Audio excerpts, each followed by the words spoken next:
Di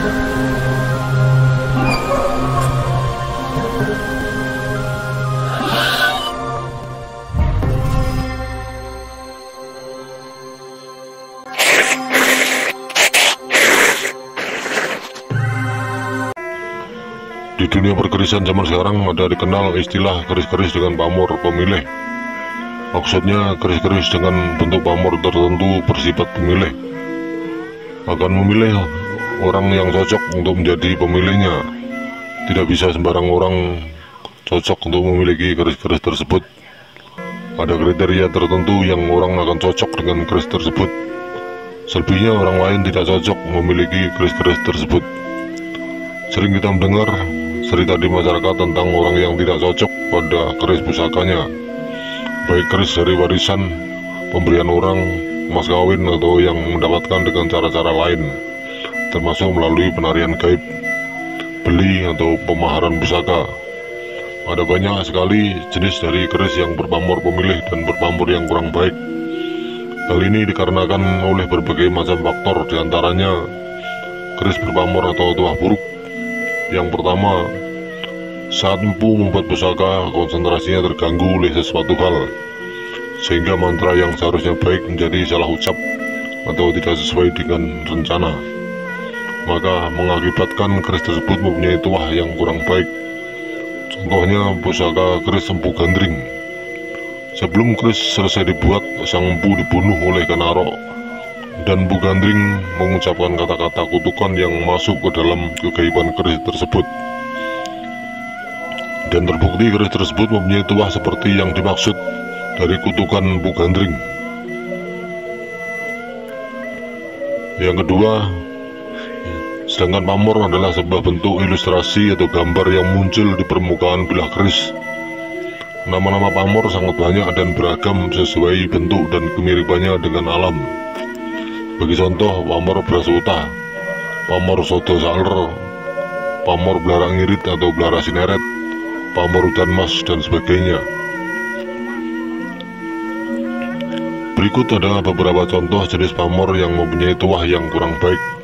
Antara lain, yang pertama, pamor satrio wirang.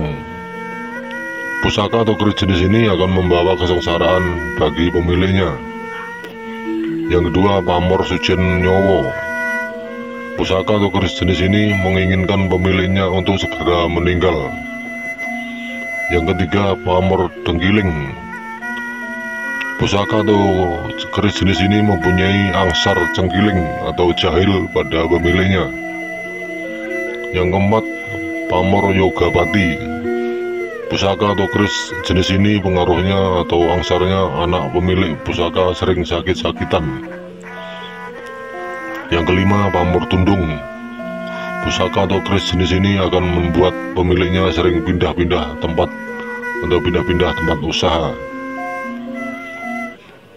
Ada beberapa pusaka yang pemilih, maksudnya pusaka ini hanya cocok pada orang-orang tertentu saja, sehingga kalau tidak cocok dengan seseorang yang memilikinya, maka akan menjadikan pemiliknya tidak nyaman atau tidak tentram dalam berbagai kehidupan. Pusaka ini biasa tersirat pada pamor atau juga dapur pusakanya. Bagi contoh, sebuah keris dapur kebulajer adalah keris untuk para petani dan peternak. Tidak akan cocok atau tidak sesuai jika dimiliki oleh seorang pejabat. Keris dapur sengkelat adalah keris untuk para petinggi. Tidak akan cocok untuk petani maupun peternak. Selanjutnya yaitu pusaka yang sudah cacat atau tidak utuh juga mempunyai pengaruh kurang baik pada pemiliknya, seperti pegatwojo atau putus, nyangkem kodok, rondo beser, dan yang sudah terlalu aus sehingga sudah tidak berbentuk lagi sebagai pusaka. Dari uraian tersebut dapat disimpulkan bahwa semua hasil karya manusia yang gagal atau salah dalam perhitungan, gagal atau salah dalam pengerjaan atau perencanaan, akibatnya akan dapat membahayakan manusia. Tidak hanya keris saja, misalnya jembatan, rumah, toko, gedung, juga memiliki pengaruh yang tidak baik bagi yang menempati atau pemiliknya jika terdapat kegagalan dalam proses pembuatannya. Intinya, jika sesuatu hal itu dirancang dan dikerjakan dengan perencanaan yang matang, hati yang baik dan ikhlas, maka hasilnya juga akan baik. Contoh pusaka pamor pemilih yang pertama yaitu ada garis-garis seperti dalam pamor singkir, pamor adek iras, dan ada jumlah 3 buah terletak sepanjang tengah bilah. Biasanya memiliki angsar menangkal musibah, termasuk menangkal makhluk halus. Yang kedua yaitu menyerupai pamor udan mas, namun garis bulatannya lebih banyak, berdiameter kurang lebih 1 cm, letaknya di tengah sor-soran.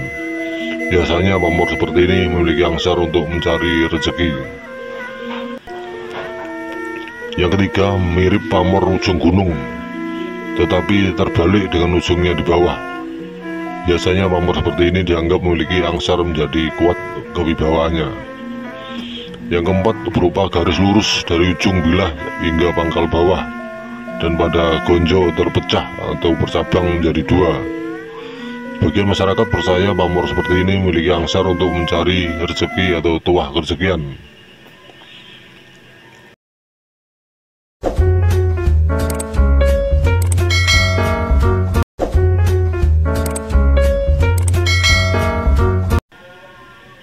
Yang kelima yaitu pamor menyerupai gambar rantai yang berderet dihubungkan garis pamor. Masyarakat percaya garis berpamor seperti ini mempunyai angsar bagi pemiliknya tidak boros. Yang keenam, pamor menyerupai bulatan lingkaran bersusun berderet dari pangkal hingga ujung bilah. Pamor seperti ini dianggap memiliki angsar bisa mendatangkan rezeki kepada pemiliknya. Ketujuh yaitu pamor berupa garis-garis lurus mirip goresan kuas besar pada sebuah bidang lukisan. Pamor seperti ini tuahnya biasanya bisa menambah kewibawaan dan menjunjung karir seseorang. Menurut istilah Jawa, bisa menjunjung derajat. Dan yang kedelapan yaitu pamor buntel mayit. Pamor buntel mayit kalau cocok akan cepat menanjak karirnya atau usahanya. Kalau tidak cocok akan mendapatkan malapetaka.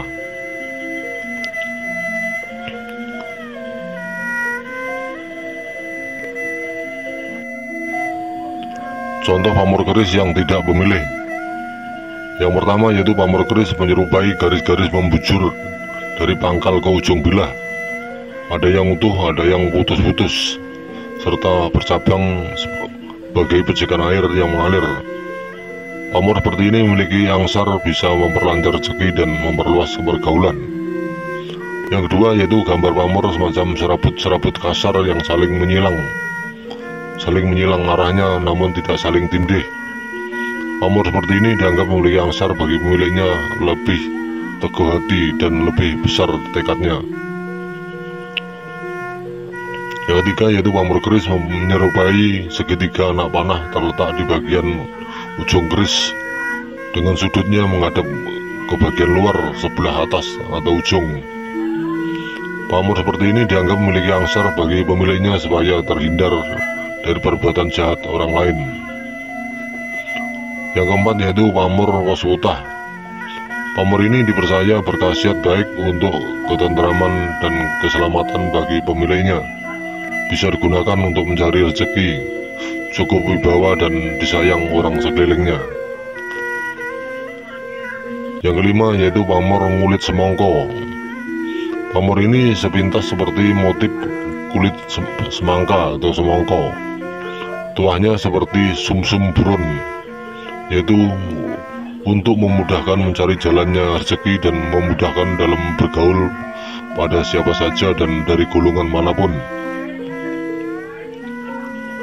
Keenam yaitu pamor Pulau Tirto. Pamor ini mirip seperti waswutah, hanya gumpalan gambarnya terpisah agak berjauhan, seperti bentuk pulau pada peta. Tuahnya sama dengan pamor waswutah. 7 yaitu pamor sumsum burun. Pamor ini juga mirip waswutah, gumpalan juga terpisah agak berjauhan seperti Pulau Tirto. hanya agak lebih besar dan lebih menyatu. Tuahnya baik, tahan godaan dan murah rezeki atau mudah dalam mencari rezeki. Yang ke-8 yaitu pamor melati rinonce. Bentuknya mirip pamor rantai, tetapi pada umumnya bulatannya lebih kecil dan tidak berlubang. Bulatan itu berupa pusaran-pusaran mirip dengan pamor hutan mas, tapi agak lebih besar sedikit.